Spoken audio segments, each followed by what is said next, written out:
এবার $5 মিলিয়ন নাগরিকত্ব বিক্রির পরিকল্পনা মার্কিন প্রেসিডেন্ট ডোনাল্ড ট্রাম্পের। যুক্তরাষ্ট্রে বিদেশি বিনিয়োগকারীদের জন্য গ্রিন কার্ড সুবিধা বাতিল করে গোল্ড কার্ড চালু করতে যাচ্ছেন তিনি। এই দেশটিতে স্থায়ীভাবে বসবাসের নতুন সুবিধা পেতে বিনিয়োগে আগ্রহী বিদেশিদের গুনতে হবে বিপুল এই অর্থ। আগামী 2 সপ্তাহের মধ্যে চালু হবে নতুন এই কর্মসূচিটি।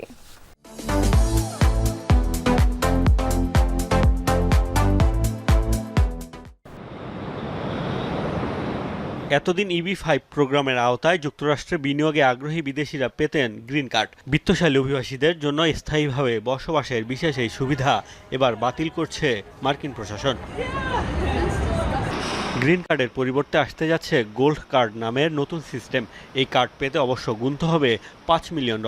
মার্কিন প্রশাসনের দাবি, সহজলভ্য হওয়ায় গ্রিন কার্ড নিয়ে জালিয়াতির ঘটনা ঘটে অহরহ। এবার যাতে সত্যিকারের বিদেশি বিনিয়োগকারীরা ভিসা পায় তা নিশ্চিত